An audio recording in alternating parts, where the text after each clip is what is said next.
Yeah, Jim Meyer, Jim's a former representative.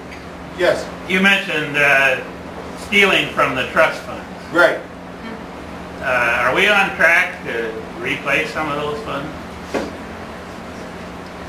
Yes, we are. It's our intention to get things back on track. Now, some of those are depleted. For instance, the Senior Living Trust Fund, they spent it all. It's gone. Also, you remember the settlement with the tobacco companies? We're supposed to get it over 25 years. They spent all of that. That's gone too. So some of that money's already gone. They spent it. It's just totally gone. So there's no fund left. Well, how about like fertilizer tax got dipped into, as I recall. Right. Fertilizer, the snowmobile fund, and all kinds. Yeah, we're committed to correcting all of that stuff and getting back to paying ongoing expenses with ongoing revenue. And we're working with the auditor to see that we're doing everything according to the book, the way it's supposed to be done. I mean, when we first sat down to do the budget, 89 programs have been funded with one-time funding to the tune of what was between $800 or $900 million. Yeah, $900 million. So the first thing we had to do was to have an honest, realistic budget. So we had to pull those back into the general fund expenditures or out to find ongoing revenue for ongoing expenditures. So we had to eliminate the program.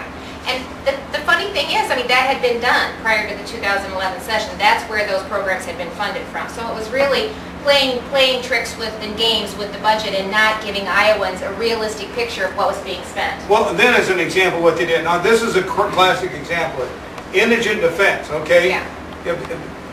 By law, you have to provide somebody that doesn't have the financial means, that's accused of a crime, a lawyer to defend them, okay?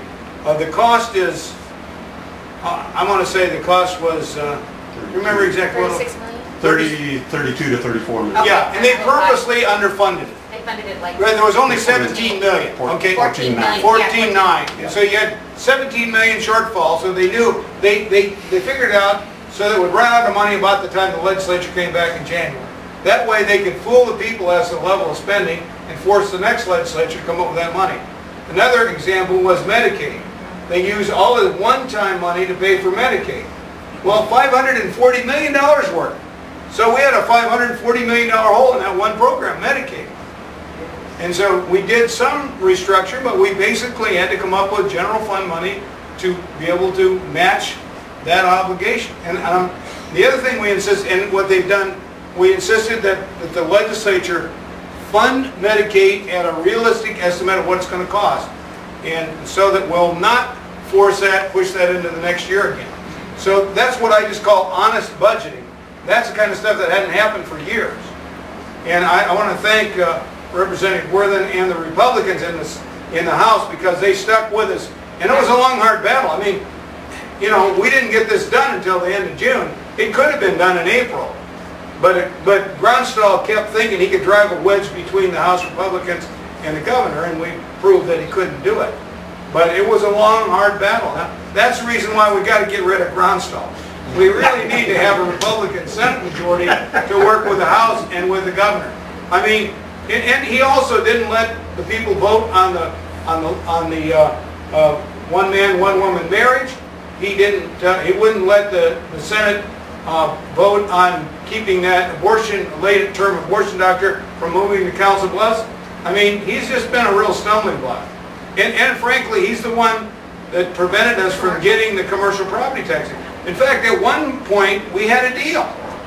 And then he reneged on it the next morning.